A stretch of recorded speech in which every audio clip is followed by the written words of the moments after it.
Ja, det ser virkelig godt.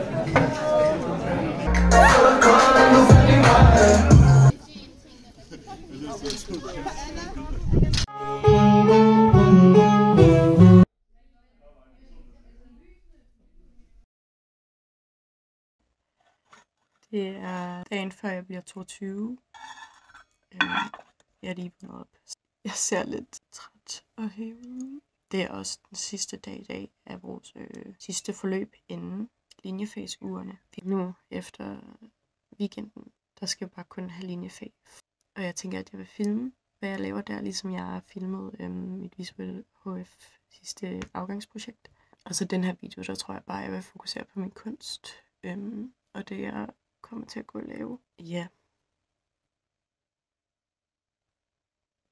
Her kan I få en lille sneak peek af lidt af mit værelse. Ja, og så er det bare vildt, at jeg bliver 22 i morgen, synes jeg. Jeg synes stadig, det føles som om jeg er 20. Men da jeg var 20, føltes det også stadig som om jeg var 18. Men nu tror jeg skal til at have noget tøj på. Og så op til morgensamling. Ja. Så det her det projekt, vi lige har afsluttet med oliemaling. Og det her, det er mit maleri. Jeg synes, det har været vildt sjovt at arbejde med oliemaleri, og hvis jeg kan komme til det, så vil jeg gerne arbejde med oliemaling også i mit afgangsprojekt. I morgen på tirsdag, der skal vi begynde på afgangsprojektet, eller i hvert fald starte op.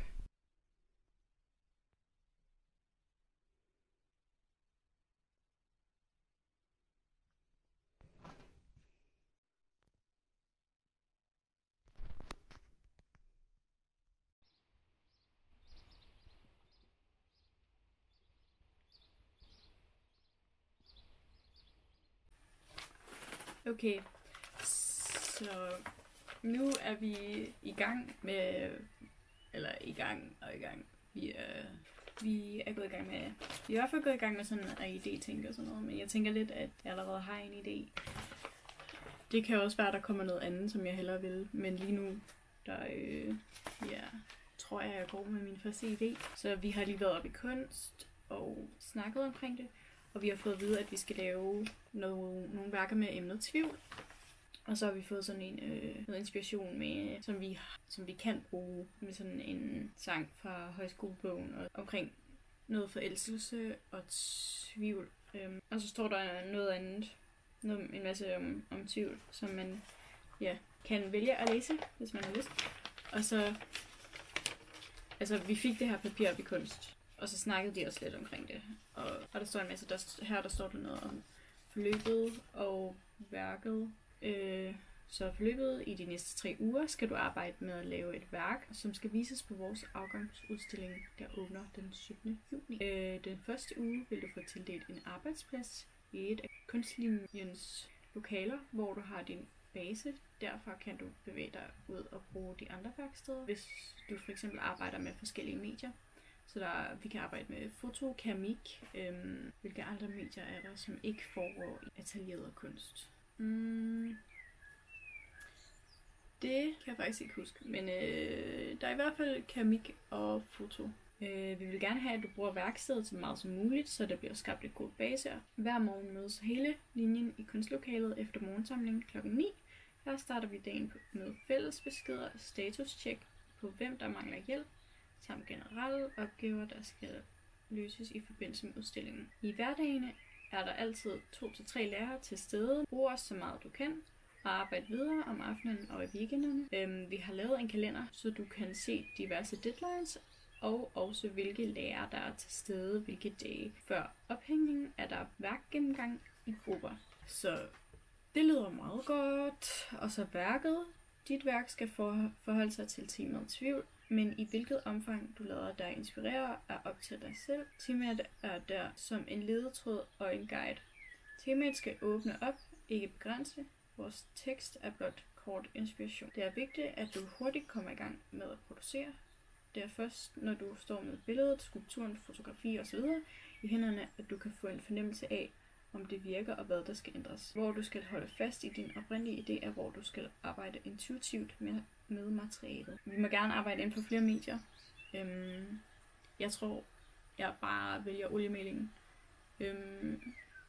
Det er det, jeg har mest lyst til. Og jeg ved ikke lige, hvad jeg ellers skulle lave, hvis jeg også skulle lave noget andet. Jeg har også sådan videokurs være lidt sjovt. Men jeg er også sådan, gider jeg det? Og komme op med en idé også, og skulle rende rundt og filme på skolen og sådan noget. Og jeg vil ret meget gerne bare arbejde videre med oliemaling, fordi det var mega sjovt i det sidste forløb. Og det er noget, der fanger mig. Vores udstilling skal vises på hus 8000, der er beliggende i Klostergade i Aarhus. Udstillingsstedet bærer tydelige præg af at ligge i en tidligere scooterbutik og værksted, og er nu drevet af noget, jeg ikke kan udtale. Derfor er det en god idé at have disse omgivelser i mente i arbejdet med dit værker. Og der skal vi ud på fredag og se det til Aarhus efter undervisningen. Der skal jeg faktisk også ind og stemme, så jeg har taget lidt tidligere sted sammen med nogle andre, hvor vi så tager ind og stemmer, og så må jeg så bare komme senere, fordi at jeg skal stemme. Til udstillingen skal værket fremstå med navn, til materiale og dimensioner. Dagene op til finansieringen samler vi en gruppe, der står for skilte med mere. So that's all good and well. Og så har vi også lige programmet på nogle af de andre sider over de næste par uger. Ja. Så det er jo meget rart ligesom også at have planen på, hvad der kommer til at ske, og hvornår lærerne er der og sådan noget. Kan man ligesom også få en fornemmelse af, hvordan man selv skal arbejde. Men jeg føler mig meget afslappet omkring det. Også fordi jeg føler mig meget afslappet i oliemaling og skulle arbejde med det. Jeg glæder mig til at også se, hvad de andre de får lavet. Så højskolen snart slut. I dag er også sådan bare en dag, hvor man virkelig har lyst til at ligge indenfor og ikke lave noget, fordi det bare regner. Men det er også bare så flot, fordi alting bare er så grønt. Jeg synes, det er en virkelig rar dag. En rar dag at starte et projekt på, og bare mega chill. Vi skal ikke direkte i gang med at lave noget. Vi skal bare tænke over, hvad vi vil lave, og jeg skal også lige op og snakke med en lærer, fordi om min idé.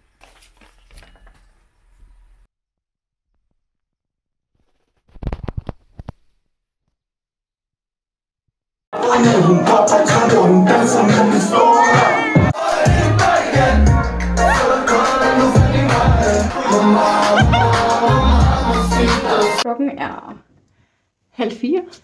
Men hvad var det nu, jeg vil med det? På grund af, at der stadig er fest i Borgen, sover jeg op i et andet værelse op i hovedhuset, kaldt Måneskin, som egentlig er der. Jeg tror, nogle af gæstelærerne sover. Ja, og så er jeg ved at lægge dynebetræk på dynen og sådan noget. Det er meget hyggeligt. Det er ikke så stort. Ja, det har været en mega hyggelig aften. Men ja, det er weekend fredag. Og i morgen er der kulturcafé, så det skal nok også blive sjovt. Og i dag har jeg også været inde og købe blindrammer i Art de Foss til afgangsprojektet. Og det tænker jeg skal lave lidt på her i weekenden jo.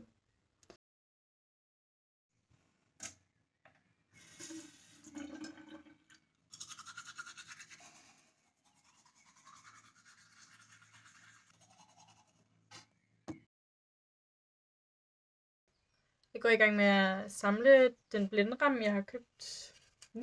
Og det er basically bare at sætte dem sammen. Og så selvfølgelig sørge for, at den her sådan kan vende ud af på dem alle sammen, så man ikke sådan samler. Ja, I don't know, it makes sense. Det er, hvad jeg gør nu. Lige hurtigt. Jeg ved ikke, hvor spændende det er sådan at se.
let's start.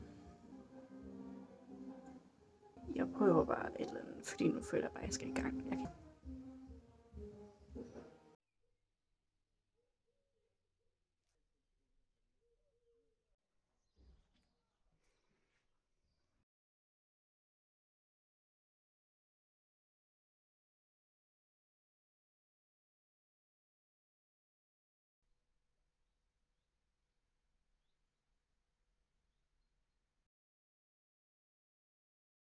Okay, så jeg er nået rimelig langt nu egentlig med mit maleri. Så jeg tænkte, jeg måske ville forklare noget omkring min proces. Bare, om min tilgangsmåde. I guess, der er også 2 dage tilbage nu. Jeg håber, jeg når at blive okay tilfreds sådan med det ender ud med at blive. Fordi jeg føler mig en lille smule presset, men jeg skal nok nå det, I guess, tænker jeg. Så okay, vi gør lige på gulvet her.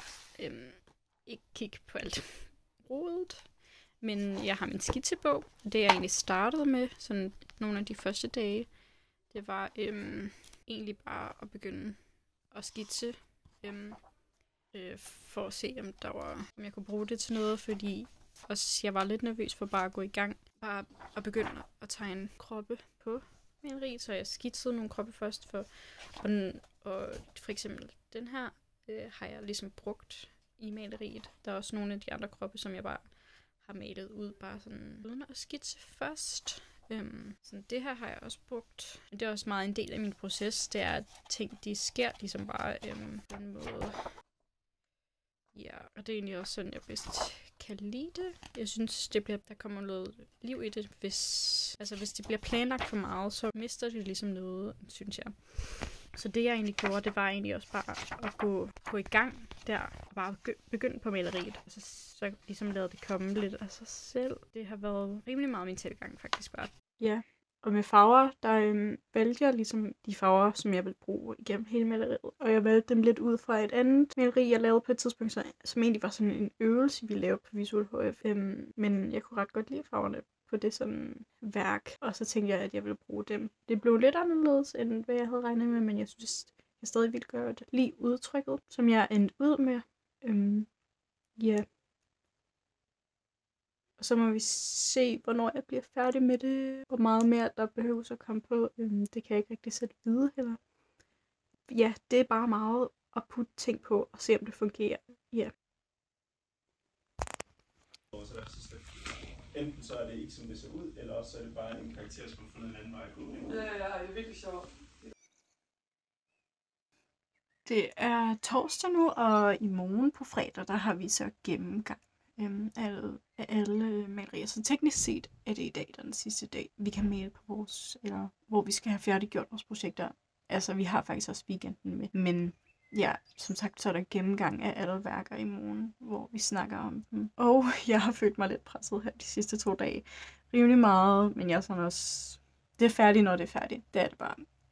Jeg kunne selvfølgelig godt tænke mig mere tid, men det er der jo ligesom ikke rigtig noget at gøre ved. Og så på mandag, der skal vi ind og sætte ting op inde i Aarhus. Og så kommer alle andre elever fra højskolen 3:30 eller 3:30, det kan jeg ikke huske, og skal se alting.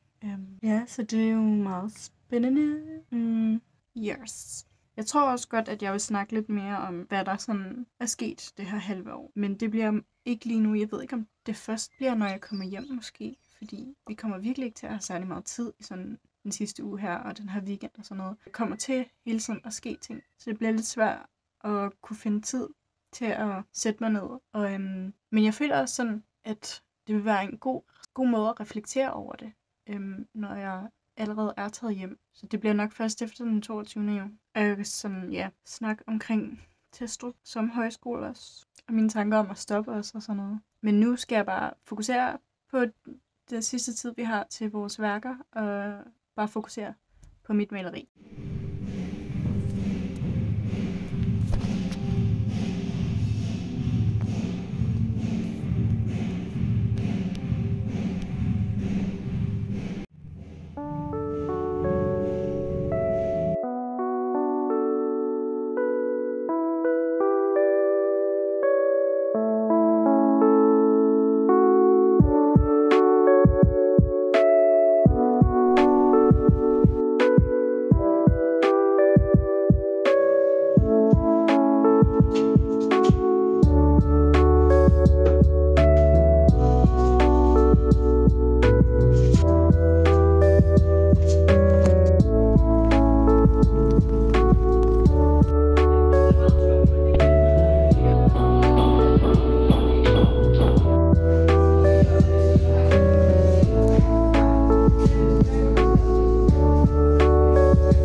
hjemme igen. Ligger i min seng. Ja, som man måske kan forvente, så har det været en lidt hård dag at skulle sige farvel til alting. Men jeg tænkte bare lidt på, om jeg måske skulle evaluere lidt, eller i hvert fald bare afslutte videoen stadigvæk, selvom jeg er træt og udkørt. Jeg var ret glad for, hvordan mit værk blev, og med udstillingen. Det var sjovt at udstille i Aarhus. Højskole. Når jeg så flytter jeg til København. Det kan jeg også forklare på et tidspunkt. Ja, jeg tror ikke, jeg har mere at sige.